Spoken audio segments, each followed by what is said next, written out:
Продолжаем наши кулинарные изыски. В качестве повара выступаю я. Сегодня я хочу вам приготовить такой вкусный пирожок, которым меня все время балует моя супруга. И готовить мы будем сегодня пирожки в рисовой бумаге. Берем 300 грамм жирного творога, рассыпчатый творог. Кладем туда сыр.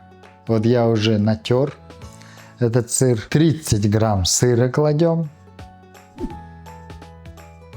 Кладем туда зелень. У меня здесь укроп, петрушка и зеленый лук. Зелени вы можете положить столько, сколько вы хотите. 2 яйца.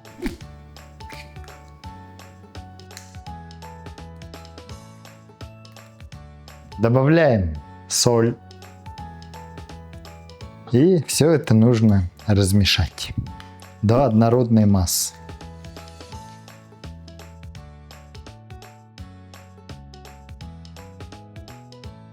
Творог готов. Ингредиент для пирожков готов.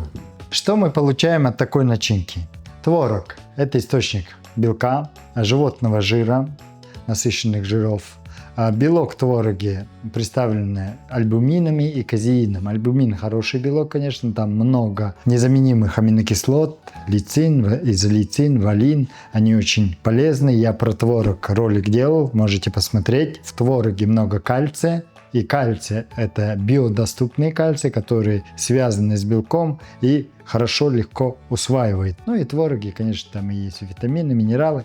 Плюс у нас 2 яйца. Это тоже дополнительный белок животного происхождения. А в яйце много холестерина, жиров, но там много ненасыщенных жирных кислот, которые улучшают восприимчивость клеток к липопротеинам низкой плотности, то есть плохому холестерину. То есть клетки начинают лучше холестерин из крови забирать. В яйце содержится белок полноценный, со всеми незаменимыми аминокислотами. Это очень важно. И яйцо – это один из самых качественных белков и самых биодоступных белков. Да? Плюс там зелень. Зелень – это клетчатка. Если побольше положите, побольше будет клетчатки. Ну, там и антиоксиданты содержатся, всякие минералы содержатся. Плюс у нас сыр.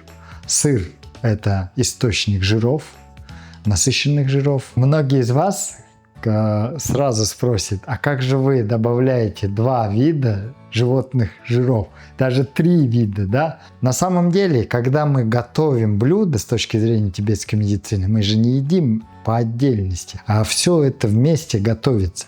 И когда при приготовлении, при термической обработке свойства продуктов меняются. Из-за этого эти жиры, они как бы вместе. Но я не отрицаю это, что это жирное блюдо. Почему я показываю такие жирные, насытные блюда сегодня, да? Потому что я в последнее время показывал ролик «Завтрак, обед, ужин» для людей с сахарным диабетом, с инсулинорезистентностью. И вообще в последнее время я людям рассказываю, как уйти от углеводов.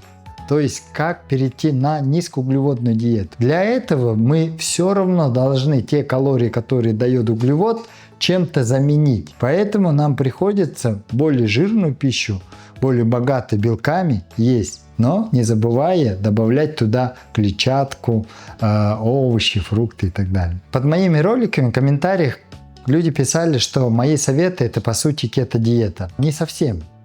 У кето-диеты есть жесткие правила и есть продукты, которые при кето-диете можно. У меня низкоуглеводная диета с элементами углеводов туда. Да? Углеводы входят только натуральные в виде зеленых листовых овощей, в виде всяких зелени, в виде фруктов, ягод. Если у вас слишком жидкая начинка получилась, как у меня, я добавил 2 яйца, 300 грамм творога, да, у меня пожиже получилось. Поэтому вы можете еще побольше творога добавить, все это размешать, тогда все более густой будет. Потому что мы же делаем пирожки, жидкую начинку плохо будет сворачивать в рисовую бумагу. Она будет вытекать. Приступаем к приготовлению самих пирожков. Я предварительно разбил 2 яйца, смешал с молоком. Молока немного, чтобы вот жидкая такая жидкость получилась. Все это сбил. Здесь 2 яйца и молоко чуть-чуть, чтобы не было комков. И сюда буду макать рисовую бумагу. Вот рисовую бумагу кладем сюда и оставляем где-то на минуточку, чтобы бумага пропиталась. Рисовая бумага очень низкокалорийный продукт. На 100 грамм где-то 29,7 калорий, там минимум углевода, белка никакого нет. Немного есть клетчатки, как крахмал, да, резистентный. Там нет ничего мучного. Бумага у нас пропиталась. Я вытаскиваю, кладу сюда, кладу начинку. Вот это заворачиваем. Вот так. Вот так. Вот так. И вот так. А я уже духовку включил на 180 градусов. Если не пропитается бумага, она будет жесткой, и вы не сможете завернуть начинку. Имейте терпение, ждите.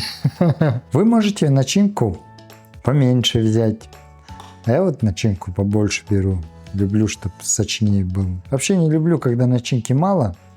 Я помню в студенчестве, в студенческой столовой чебурек покупал. И нужно было столько теста съесть, чтобы там кусочек мяса попалось. С тех пор я люблю, чтобы побольше начинки было.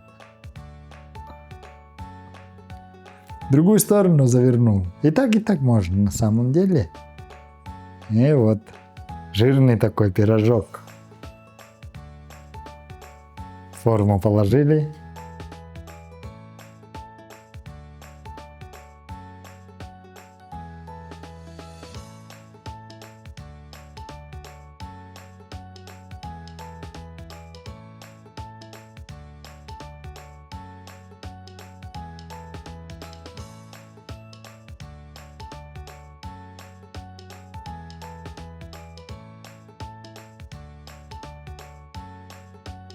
Но многие люди посыпают семенами кунжута, а я вот семена чиа ложу сверху. Вот так можно посыпать.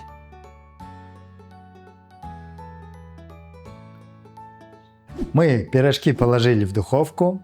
20-25 минут ждем, и пирожки будут готовы. Я люблю очень такие пирожки, потому что они полезные, там ничего такого вредного нет.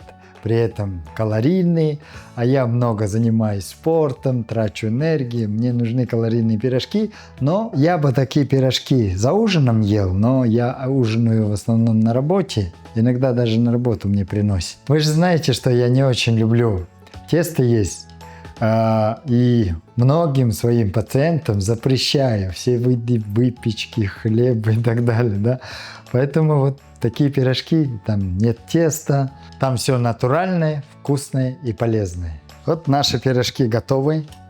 Ой, посмотрите, когда они вышли из духовки, они, конечно, были такие пухленькие, красивые. Пирожки получились. Попробуйте.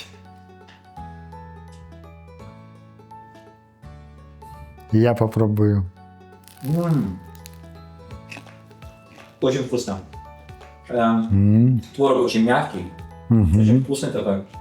Одобряю. Пирожок получился очень вкусный, сытный и, самое главное, полезный. Будьте здоровы, приятного аппетита! А еще ставьте лайки, пишите в комментариях, как у вас пирожок получился. Если вы такой пирожок готовили раньше, что вы добавляете туда, то, чего, может, я не знаю. Давайте делиться рецептами. И если такой формат видео вам нравится, ставьте лайки, показывайте, что вам это нравится.